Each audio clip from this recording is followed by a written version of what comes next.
Padre, te damos gracias en esta hora, Señor. Gracias por encontrarnos con los jóvenes en este martes, Señor, de reunión. Martes, Señor, reunión semanal junto a ellos. Algo que el año pasado, Señor, comenzó.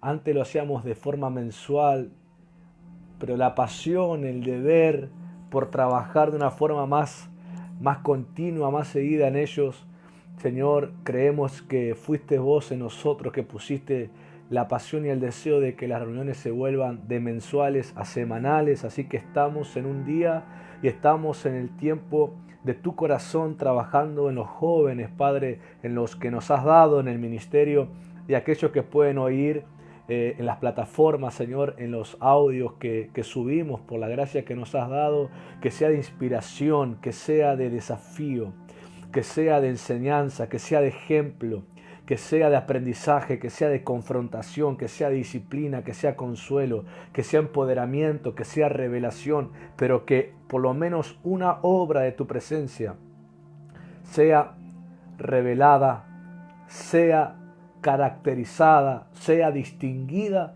en aquellos oyentes, Padre. Por eso en esta hora, antes de saludar, primeramente te reconozco a ti, Dios Todopoderoso, Dios con nosotros, Espíritu de Dios, como eres llamado en las Escrituras, aliento del Todopoderoso, Espíritu Santo, Espíritu de gracia, Espíritu de verdad, Espíritu de fe, Espíritu de Dios en nosotros, Dios mismo en nosotros. No estamos solos. Tu realidad, tu existencia se manifiesta en el medio del caos.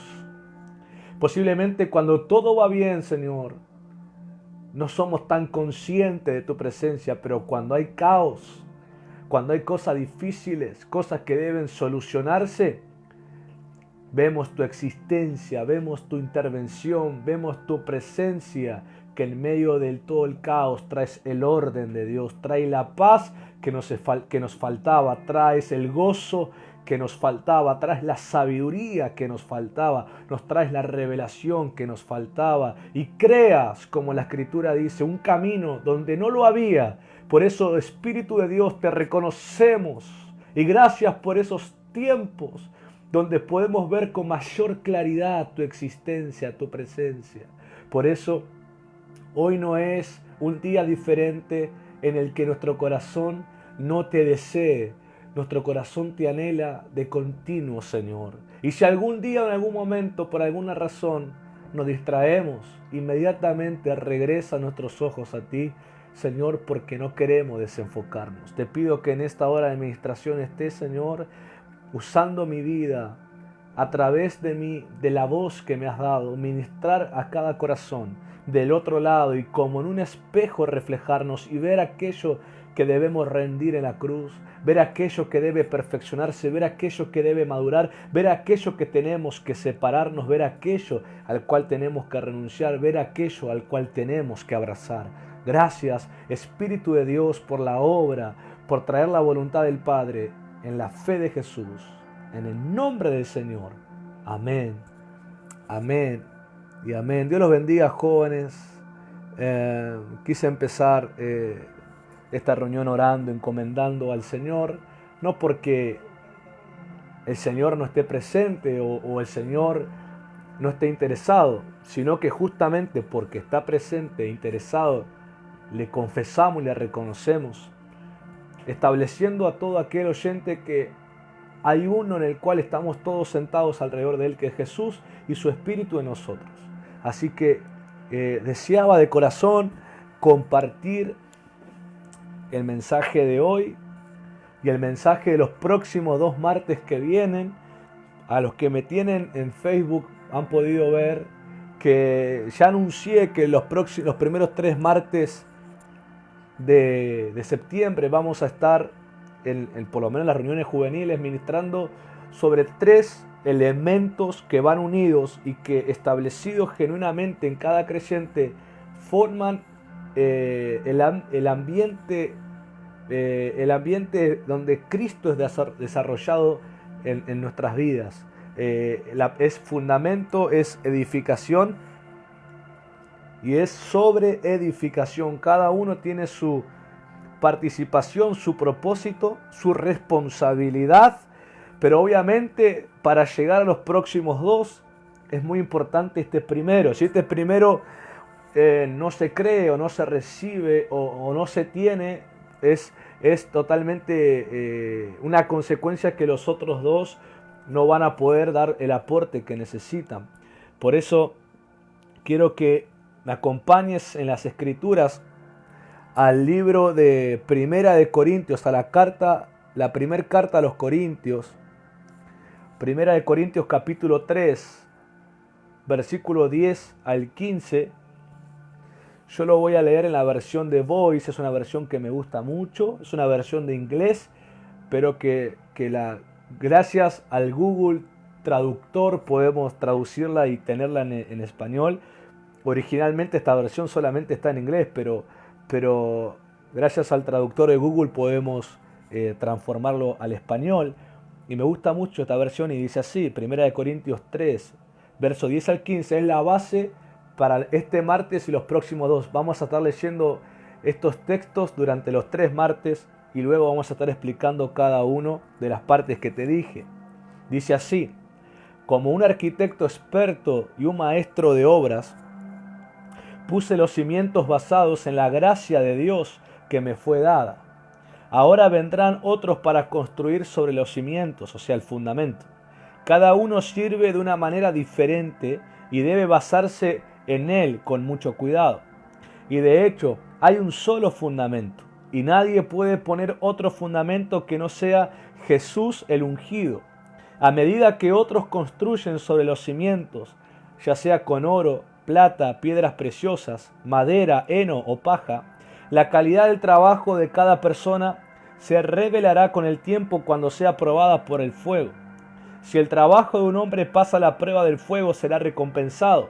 Si el trabajo de un hombre es consumido por el fuego, su recompensa se perderá, pero será perdonado, rescatado del fuego, rescatado de aquel peso de la prueba. Vamos a los 3 fundamentos, a los 3 elementos. Es fundamento, es edificación y sobreedificación. Estos 3 elementos están claramente narrados en el texto que leímos en la versión Reina Valera. Usted encuentra fundamento, edificación y sobreedificación. Son 3 que obviamente van unidos porque Pablo utiliza aquí el ejemplo o la ilustración de una construcción, de una obra. Utiliza el fundamento, que es el inicio de todo, utiliza sobre el fundamento la construcción que se utiliza y luego la sobreedificación para terminar la obra. Entonces vemos que los 3 deben estar presentes, porque si no la obra no está completa y no estará completa y no tendrá la imagen que fue diseñada en el plano. Entonces aquí Pablo se presenta como arquitecto según la gracia que le fue dada. Pablo presenta que su deber es trabajar, es edificar sobre los que tienen el fundamento. Entonces ya vas entendiendo un poquito para el próximo martes, cuando hablemos de edificación, quiénes son los encargados, que son los ministros, los que instruyen en la palabra. Pero Pablo aquí hace referencia al fundamento y es lo que vamos a hablar hoy. El fundamento es uno solo, como el apóstol escribe a los Corintios, y el fundamento es Jesucristo, el ungido, el Mesías. Nadie puede poner otro fundamento. ¿Quién es el que pone el fundamento en la vida de la persona? El que pone el fundamento en la vida de la persona, según las Escrituras, son los apóstoles y los profetas. ¿El fundamento qué es? Bueno, el fundamento es Cristo vivo, Cristo resucitado, la plena convicción de que Cristo está vivo, y el fundamento también es su espíritu vivificante en nosotros. En otra palabra, es el aliento de Dios, es el espíritu de Cristo en nosotros, el fundamento de la obra. Es donde inicia todo. Recuerda que cuando Jesús presentó al Espíritu Santo que habrían de recibir los apóstoles, y que gracias a Dios también hemos recibido lo que creemos en Él, Jesús les presenta diciendo que Él es el Consolador y que Él les va a enseñar y les va a instruir y va a estar con ellos y dentro de ellos. Y eso está en Juan 14. En Juan 16 Jesús les enseña y les explica la obra que va a hacer el Espíritu Santo. Y cuando habla de la obra les dice, Él va a convencer de pecado, va a convencer de justicia y va a convencer de juicio. Y les explica cómo trabaja esa convicción. Les dijo, de pecado, va a convencer de pecado porque ustedes ya no me verán. Va a convencer de pecado porque ustedes ya no me verán. Va a convencer de justicia porque yo estoy con el Padre. Va a convencer de juicio porque el príncipe de este mundo ha sido condenado. O sea, el Espíritu Santo les va a darle el convencimiento, el fundamento. Eso, justamente esas tres convicciones es el fundamento que tiene el creyente. De pecado, donde reconoce la necesidad del Salvador. De justicia, para obrar en la obra de Cristo. Y de juicio, donde camina en que Satanás ha sido vencido por Cristo. Es el fundamento, por eso es el Espíritu de Cristo. Es el Espíritu obrador, el Espíritu triunfante de Cristo. Así el apóstol Pablo también lo presenta a Jesús cuando escribe a la iglesia y le dice, gracias a Dios que nos lleva en Cristo de triunfo en triunfo. Entonces vemos a Cristo como su Espíritu que nos es dado, como un Espíritu triunfante. Entonces ese es el fundamento. Jesús resucitado, su testimonio que Él vive, su Espíritu vivificante que es establecido por apóstoles y por profetas. Yo llamo a esta convicción del Espíritu, la convicción de pecado, de justicia y de juicio, que lo puedes encontrar en Juan 16, como el Espíritu apostólico y profético. Ahora voy a explicar algo. ¿Dónde está eso, pastor? Eso está en Efesios, capítulo 2, del versículo 17 al 22. Yo siempre tomo porciones para poder darle la idea, pero en realidad recomiendo leer todo el capítulo porque son extraordinarios cómo vienen explicando punto por punto y cómo llegamos a la conclusión. Pero para no leer todo y marear a alguno que a veces es un poco distraído, tomo la porción específica para compartirlo. Pero a mí me gusta leer el capítulo y te recomiendo que lo leas. También voy a leer este capítulo de Efesios 2, 17 al 22 en la versión de Voice. Y dice así: el gran predicador de la paz y el amor vino a buscarte y su voz llegó a los que estaban cerca y a los que estaban lejos. Por él ambos tienen acceso al Padre en un mismo espíritu. Así que ya no se les llama marginados y vagabundos, sino ciudadanos del pueblo de Dios, miembros de la santa familia de Dios. Miembros de la santa familia de Dios y residentes de su casa. Ustedes, siendo edificados sobre una base sólida, sobre el fundamento. ¿Cuál es? Y ahí aclara, porque pone dos puntitos. Aclara cuál es esa base sólida, cuál es el fundamento. Y dice, el mensaje de los profetas y las voces de los apóstoles elegidos por Dios con Jesús, el ungido mismo, la preciosa piedra angular. El edificio está unido piedra por piedra. Todos nosotros, elegidos y sellados en Él, levantándonos para llegar a ser un templo santo en el Señor, en Él son edificados juntos, creando entre ustedes una morada sagrada donde Dios puede vivir en el Espíritu. Extraordinario como el apóstol Pablo nos trae a través de la revelación un gráfico de lo que es la realidad espiritual. Aquí podríamos tomar varios puntos, pero no quiero meterme mucho en eso porque me desviaría un poco de lo que es el fundamento o la explicación de lo que es el fundamento, pero vemos unidad, vemos, aquí Pablo viene hablando de cómo Dios en Cristo unió al pueblo judío con el pueblo gentil, cosa que en la cultura no pasaba hasta que el Padre en Cristo Jesús nos unió a los dos pueblos y lo hizo uno, nos hizo a todos parte de la familia de Dios. Y me gusta porque hay una aclaración sobre esto y dicen que en el templo, recuerden que había gentiles, o sea, extranjeros que se convertían a la fe judía. Obviamente le era demandado que sigan los ritos de la fe judía y la circuncisión y demás, Pero aún, aunque hacían eso, había un muro separando a los israelitas de cepo, esos israelitas de sangre, de nacimiento, a aquellos extranjeros que se convirtieron a la fe judía. Había un muro que los separaba, marcaba la diferencia. Entonces, haciendo referencia a ese muro, Pablo explica que en la obra de Cristo ese muro ya no existe entre el pueblo judío y el pueblo gentil que se convierte al Dios de Israel, sino que el muro ese ya está totalmente quitado y los dos son uno. Los dos tienen el mismo derecho de participar de las promesas y la herencia en el Dios único, en el Dios de Israel. Entonces Pablo, explicando eso, habla que ese es el fundamento, ese es el mensaje, ese es el fundamento anunciado por los profetas y por los apóstoles. Los apóstoles, los profetas llevaron este mensaje de decir que Dios ha unido al pueblo judío y al pueblo gentil en un solo pueblo, y Él es Dios de ambos, porque ahora ellos son uno.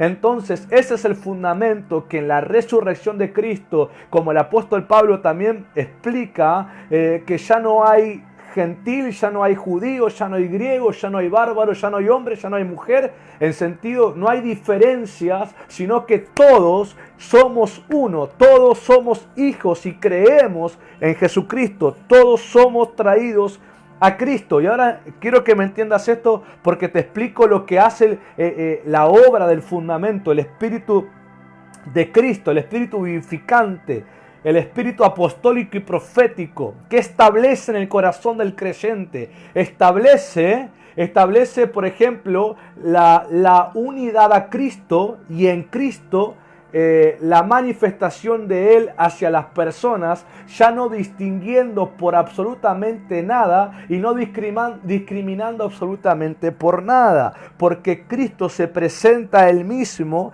en el Evangelio de Juan, cuando Él utiliza las parábolas. Por ejemplo, Él utiliza la vid verdadera y Él marca algo: yo soy la vid verdadera y ustedes son los pámpanos y mi Padre es el labrador. Jesús está marcando y está representándose como un árbol y nosotros como injertados a Él, entonces, y dando frutos de Él, y el Padre como aquel que viene a limpiar y a podar para que podamos dar mejores frutos cada vez. Pero Jesús nos muestra algo: Él como la esencia misma, nosotros por creer a Él, unidos a Él y dando su fruto. Eso es lo que fomenta el fundamento.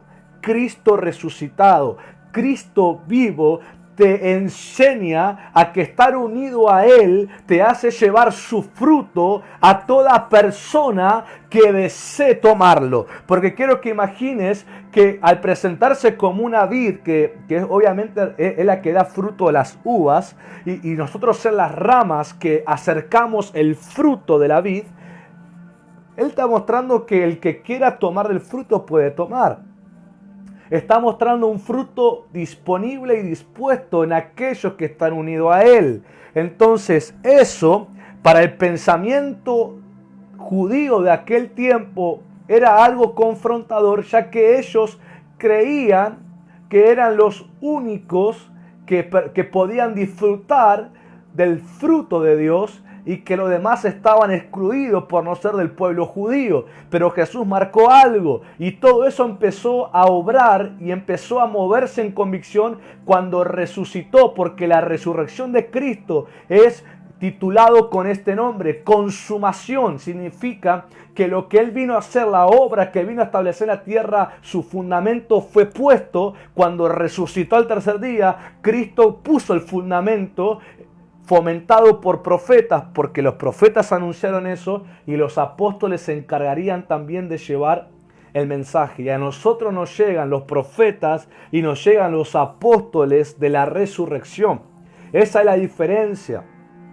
Porque todo ministerio, todo ministro que ejerza los 5 ministerios, y todo creyente, por más que no sea llamado al ministerio como apóstol o al ministerio como profeta, debe tener el Espíritu espíritu apostólico y profético, porque es el que pone el fundamento, es el que te pone el fundamento de Cristo resucitado y la obra de Cristo, la obra del Nuevo Testamento. Por eso hoy encontramos, y lo digo con total respeto, pero digo una verdad, por eso encontramos que a los que rechazan lo apostólico y lo profético dentro de las denominaciones cristianas, vos los ves que tienen un fundamento equivocado, porque ves que viven del pasado, ves que viven de lo que otros hicieron, pero hoy no tienen una actividad de aquellos que anuncian que pasó. ¿Por qué? Porque rechazan a aquellos que ponen el fundamento que Cristo está vivo y lo que Él hizo ayer lo continúa haciendo hoy y lo continuará haciendo mañana, porque su obra sigue continua hasta el día que Él regrese por la iglesia. Quiero que entiendas. No hace falta ser apóstol o profeta como ministerio, sino necesitamos tener el espíritu apostólico y profético, el cual pone el fundamento que Cristo está vivo. Y como Él está vivo, hay un mensaje en eso. Continúen la obra que le di ejemplo. Continúen la obra que inicié. Él puso el fundamento y de ahí para arriba tenemos que edificar y sobre edificar. Jesús es llamado, donde acabamos de leer Efesios 2, es llamado la piedra angular. Ahora, la piedra angular, hablando, ya que venimos hablando de construcción, la piedra angular en aquel tiempo, en el tiempo antiguo, la piedra angular era lo que daba firmeza al fundamento. ¿Me explico? El fundamento antes no es como la foto que estamos viendo, que vemos todo el cemento, el concreto, todo lisito, todo lindo. El fundamento en la construcción antigua eran un montón de piedras gigantes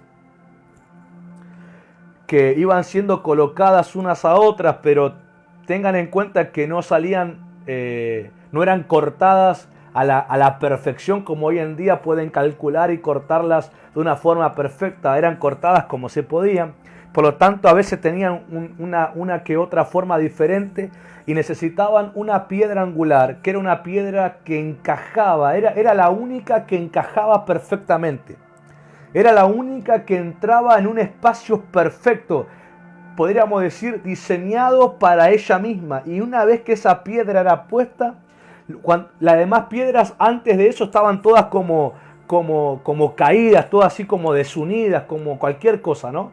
Pero una vez que entraba esa piedra angular, esa piedra principal, en ese espacio creado para ella sola, una vez que entraba, pasaba algo extraordinario. Todas las demás piedras que estaban ahí como desunidas, como cada una en su forma, todas se encajaban a ella.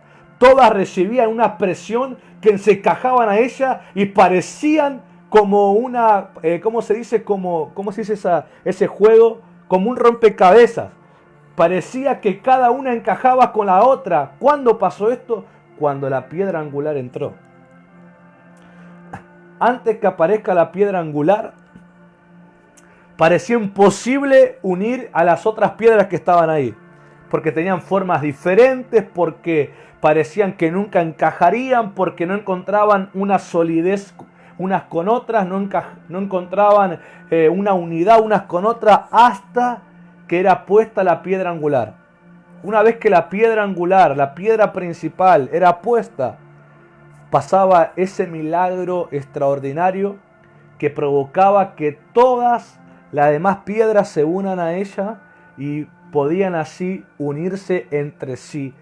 Y era lo que creaba el fundamento. Y cuando lograban eso en la construcción, era la señal que ahora podían continuar la obra y construir todo lo demás que hacía falta. Pero hasta que no lograban encontrar la piedra angular que dé firmeza a todas las demás piedras, no podían continuar.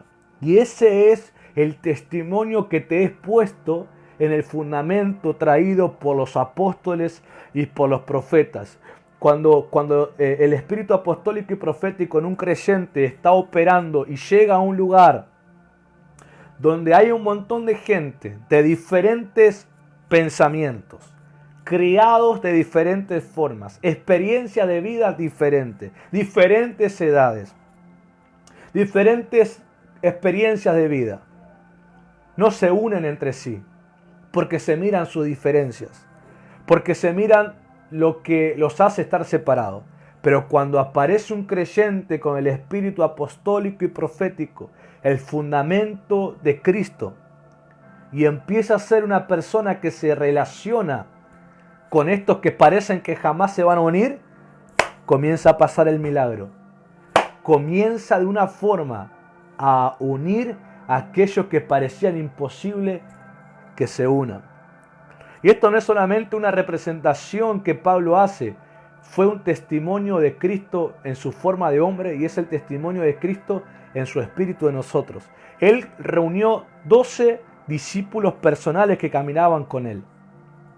Los 12 diferentes entre sí, pescadores, recaudador de impuestos, uno que era como un revolucionario llamado Simón, no recuerdo ahora el apellido, que tenía que ver con un revolucionario del momento, a Judas, que era el único que era, digamos, de la ciudad importante. Entonces, diferentes oficios, diferentes crianzas, diferentes formas de pensar, diferentes vidas. El celote, Simón el celote era. Los celotes eran un grupo revolucionario y llamado rebeldes porque se oponían a Roma. Eran como la fuerza de resistencia política en Israel contra Roma. Y él era un revolucionario que fue llamado por Jesús. Entonces teníamos gente totalmente diferente. El que viera ese grupo sin Jesús dijera: no, es imposible que estos hombres se unan. No, es imposible que estos hombres puedan encontrar algo en común, hasta que Cristo estaba con ellos.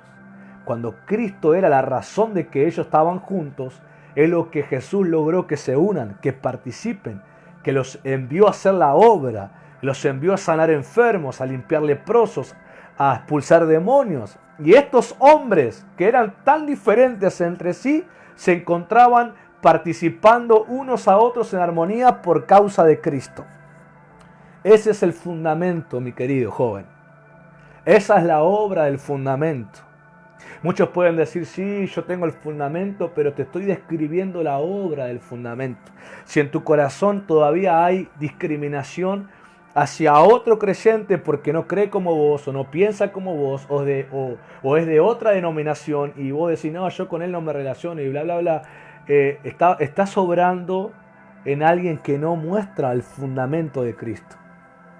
Cuando apelás a la falta de perdón, algo muy común tristemente que observo en los cristianos, falta de perdón, o que observan algo con el cual tienen que separarse, y mostramos que no está el fundamento de Cristo ahí.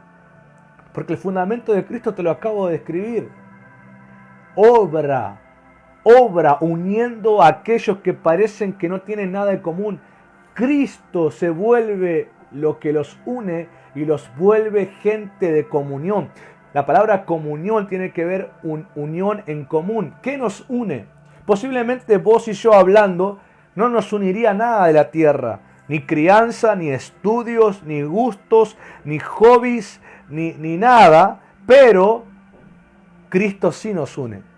Hasta que nos empezamos a hablar de la eternidad, hasta que empezamos a hablar de la fe, encontramos que entre medio de todas nuestras diferencias, encontramos a Jesús que nos une, y eso ya nos vuelve personas de comunión.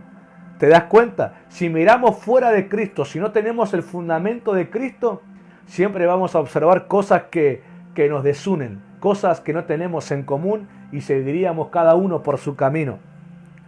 Pero al tener el fundamento de Cristo, encontramos aquellos que nos unen, y todas las demás diferencias quedan en un segundo hasta tercer plano.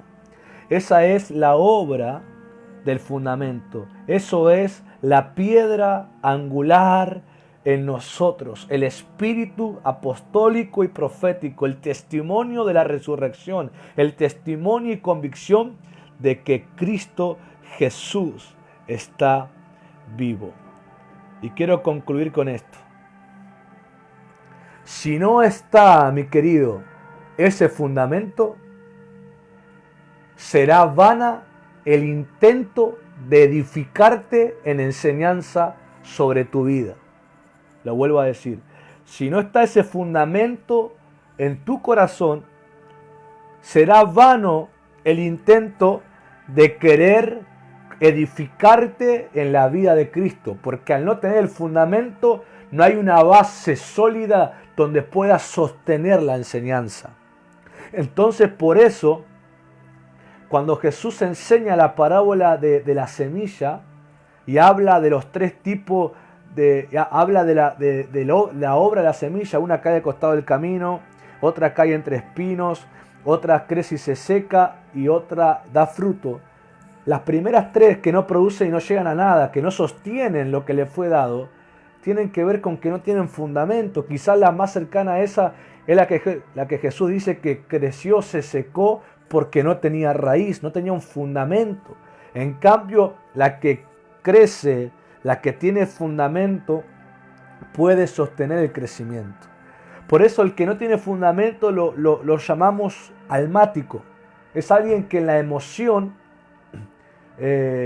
da como un crecimiento pareciera rápido, pero enseguida se vuelve a desvanecer. ¿Y sabe lo que pasa? Eso se llama temporal. ¿Sabe lo temporal significa aquello que desaparece, aquello que no dura para siempre? Y nosotros no fuimos llamados a un evangelio temporal. No fuimos llamados a un evangelio que desaparece. Nosotros fuimos llamados al evangelio eterno, al evangelio que permanece en el reino inconmovible de Dios. ¿Y cuál es la diferencia, pastor? Que algunos militan en el evangelio temporal y otros militan en el evangelio eterno. Sencillo.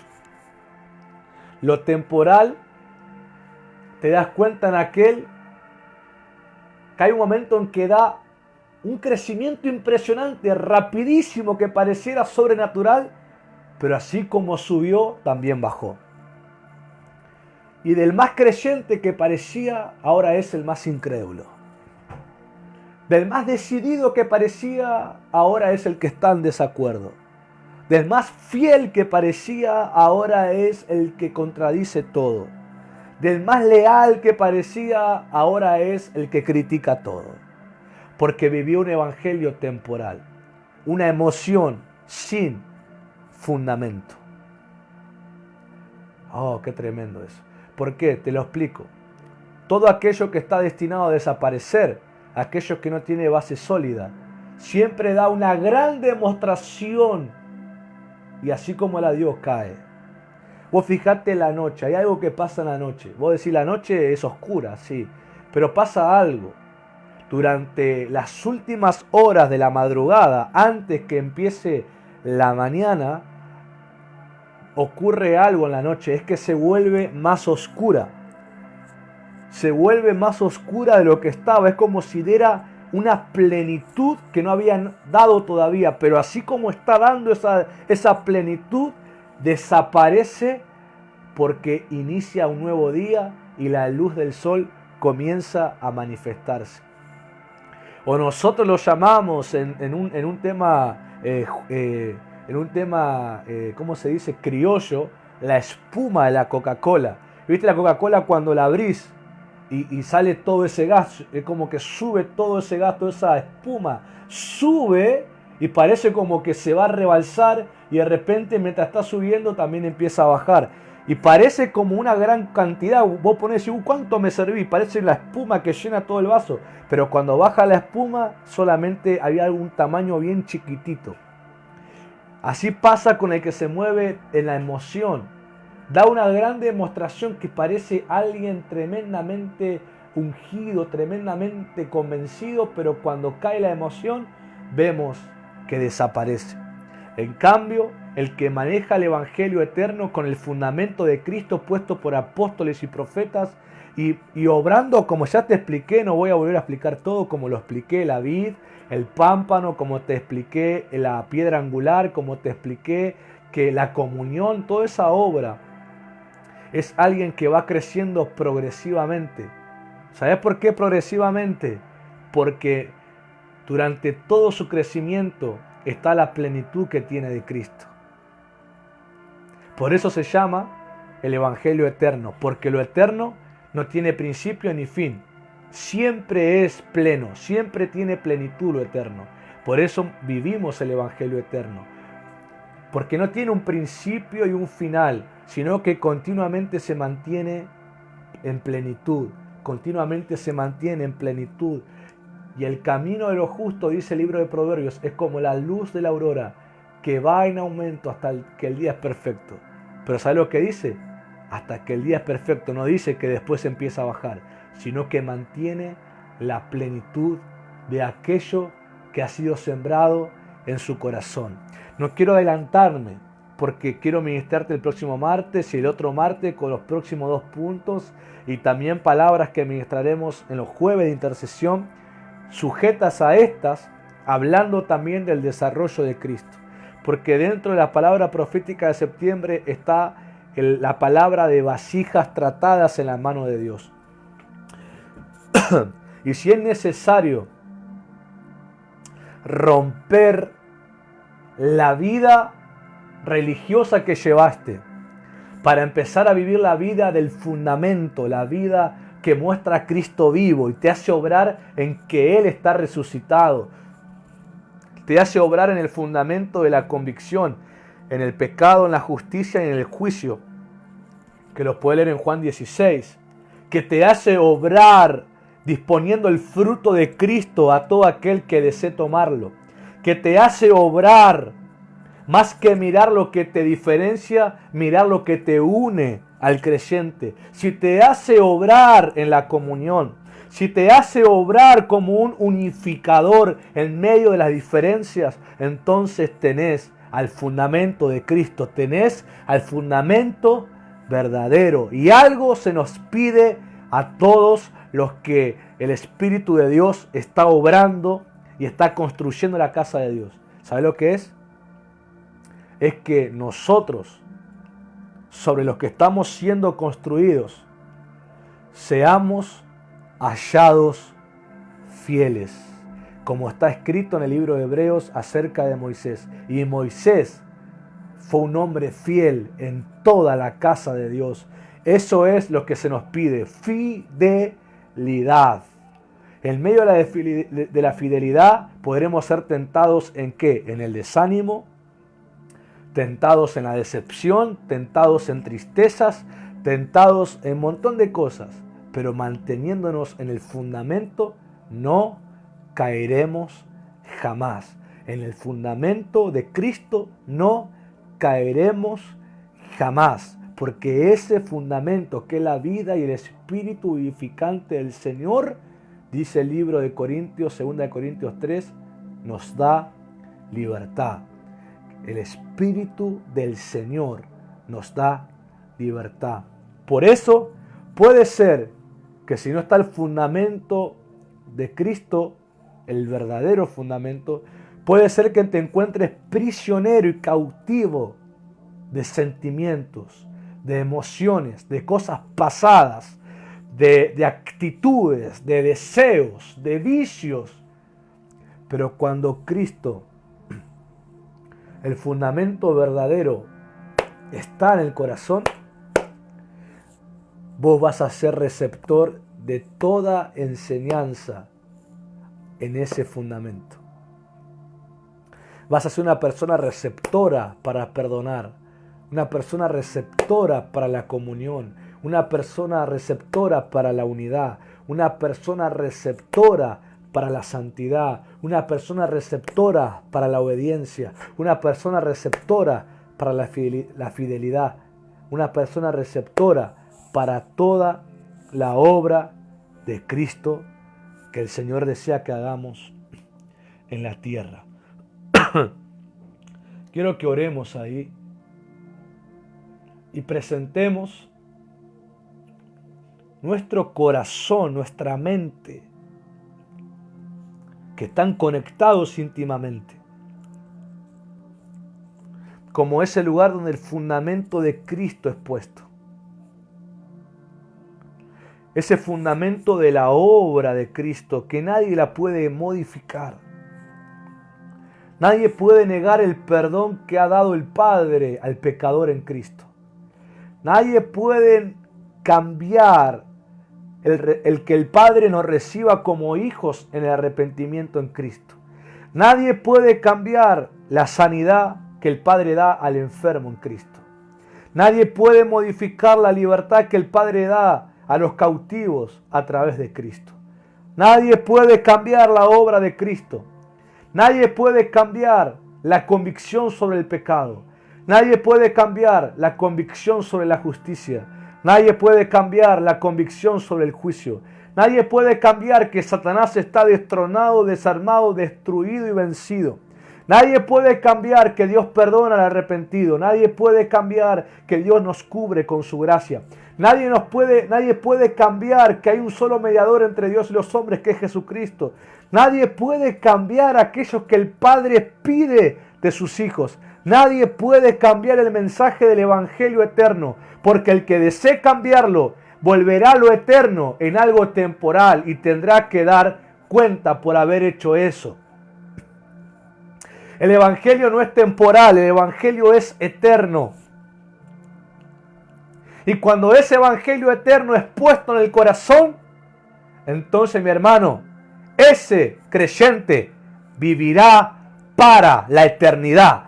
Oh, lo vuelvo a decir, cuando el Evangelio eterno es puesto en el corazón del creyente, ese creyente vivirá para la eternidad. Significa, sus ojos ya no mirarán lo temporal, sino que los cruzará, porque en su corazón estará arraigado el fundamento del Evangelio eterno en Cristo. Él caminará para la eternidad, él vivirá para la eternidad, él obrará para la eternidad, él participará para la eternidad, él colaborará para la eternidad, él sembrará para la eternidad, él orará para la eternidad, él clamará para la eternidad, él evangelizará para la eternidad, él perdonará para la eternidad, él ayudará a la gente para la eternidad, él brindará sus recursos para la eternidad. ¿Qué significa eso? Está viviendo como un hombre o como una mujer despojada, porque está viviendo para la eternidad. Por lo tanto, lo que tiene la tierra lo ofrece al reino, porque es una persona que vive para la eternidad, vive para lo eterno, sabe que su morada es en el cielo, sabe que su ciudadanía es del cielo, sabe que es peregrino en esta tierra. Entonces, al vivir el Evangelio eterno, vive para eternidad, vive ofreciendo. Aquel que retiene lo que puede dar no está viviendo para la eternidad, no está viviendo el Evangelio eterno, está viviendo lo temporal, está viviendo lo errado. Pero aquel que da, aquel que extiende, aquel que ayuda, aquel que aunque se equivoca pide perdón, aquel que cuando erra se va en arrepentimiento, aquel cuando tiene da al que lo necesita, ese está viviendo para la eternidad. Oh, Sheta la bakasitele. Sherrakata la mandeleia. Los despojados son los que viven para la eternidad. Mira, mi hermano, si solamente el fundamento te pone la convicción para vivir para la eternidad como un despojado, oh, no, es tremendo esto. Por lo menos yo estoy siendo impactado con esto. Si el fundamento ya te pone ese evangelio que te hace despojarte de las cosas de la tierra que son temporales, te hace vivir para la eternidad, ofreciendo lo que tenés, ofreciendo lo que Dios te da en la ayuda, en la intervención, en la colaboración para el reino de Dios aquí en la tierra, y vos vivís para la eternidad, nunca serás cautivo de nada. Nunca serás cautivo de nada en la tierra. Serás libre de todo eso. Serás totalmente alguien que tiene el Espíritu de Cristo que lo hace libre y que utiliza esa libertad no para pecar, sino para dar, sino para sembrar. Vive despojado del placer de este mundo, vive despojado de la gloria de este mundo, vive despojado del éxito de este mundo. Vive para lo eterno, porque el fundamento que tiene es el del Evangelio, eterno. lo que no tiene principio y no tiene final, sino que siempre es. Yo soy Yahweh. Yo soy el Evangelio eterno. Por eso el Evangelio eterno lo puedes encontrar en la obra de Cristo, en los evangelios relatados de la vida de Cristo, pero los puedes encontrar, digamos, no digo en obra, sino los puedes encontrar revelado en lo que Jesús dijo. En el Evangelio de Juan puedes leer lo yo soy de Jesús. Yo soy el pan de vida. Significa que en el Evangelio eterno de Cristo el pan de vida es continuo. Yo soy la puerta de las ovejas. Significa que el acceso al redil del Señor está continuo. Yo soy la vid verdadera. Significa que está continuamente el unirnos a Él. Yo soy el buen pastor. Significa continuamente está abierto el venir debajo de su vara y su cayado. Aleluya. Yo soy la resurrección y la vida. Significa que continuamente está el poder de la resurrección y la vida en Él. Yo soy es el Evangelio eterno. Y quien lo vive, vivirá de esa calidad de vida. Padre, gracias por tu revelación y por tu gracia para hablar en esta hora. Soy el primero junto a los jóvenes en decir, Señor, yo no quiero vivir un evangelio temporal, que es un evangelio de hombres, es un evangelio distorsionado de hombre. Quiero vivir el evangelio eterno, el revelado en Cristo, el que continuamente es, el que me hace vivir despojado de la vanidad de este mundo para vivir en la gloria eterna, vivir para esa gloria, colaborar para esa gloria. Padre, te pido que a nuestro espíritu venga la revelación de este fundamento y aquellos que no lo tenían, Señor, puedan romper con el fundamento equivocado y dejar que el Espíritu de gracia, el Espíritu Santo eterno de Dios, establezca en sus vidas el fundamento de Cristo, el Evangelio eterno. Ahí, joven, donde estás a una disposición y confesión de vivir esto. Dispone tu vida de verdad y confesá aquello que debe romperse, aquellas cosas temporales que te han tenido cautivo, rencores del pasado. El tiempo, te voy a decir algo, el tiempo no borra nada, ni cura heridas, ni hace olvidar. El tiempo no lo hace, el tiempo lo esconde, pero basta que vuelva un pensamiento, un recuerdo para avivarte otra vez la ira o el enojo o el deseo o el pecado que estuvo oculto en el tiempo. Pero cuando vas al Evangelio eterno, el Evangelio eterno interviene, sana, libera, perdona, restaura y su estado, mientras lo vivamos, será permanente en nosotros. Por eso no tenés que buscar libertad momentánea, sino eterna. Shata Rabakata. No tenés que buscar perdón momentáneo, sino eterno. No tenés que buscar unción momentánea, sino eterna. No tenés que buscar comunión momentánea, sino eterna. No tenés que buscar servicio temporal y momentáneo, sino eterno. No tenés que buscar una fe momentánea, sino eterna. No tenés que buscar una esperanza momentánea, sino eterna. No tenés que buscar un amor momentáneo, sino eterno. Todo lo que te ofrece Cristo en su Evangelio es eterno. Tiene destino de permanecer con nosotros continuamente. Por eso Él, al irse de este mundo, según Mateo 28, dijo: yo estaré con ustedes todos los días hasta el fin del mundo. Padre, oro que sobre la mente y el espíritu y el corazón de los jóvenes y de los que están oyendo se revele tu evangelio eterno, Señor. Se revele tu evangelio eterno y la disposición que hay en él, que no hay nada temporal, sino todo es permanente. Lo que se recibe debe permanecer en nosotros. Por eso debemos ser hallados fieles en que hemos permanecido en aquella eternidad que nos da el evangelio. Padre, en esta hora yo te pido que los que antes han tocado tu manto para ser sanos, liberados, y ha durado poco porque han creído solamente en algo temporal y no eterno. Yo te pido que ahora te toquen con un corazón que cree que tú eres eterno, no temporal, eterno. Y los que reciban, permanezca sobre ellos la sanidad, la libertad, el perdón, el ser hijos. Tu Espíritu Santo permanezca, permanezca. Y vivamos con una evidencia de que estás permaneciendo en nosotros aquello que del Evangelio eterno de Jesús recibimos a diario. Padre, te damos gracias. Gracias por esta serie de mensajes que has puesto en nuestro corazón para ministrar.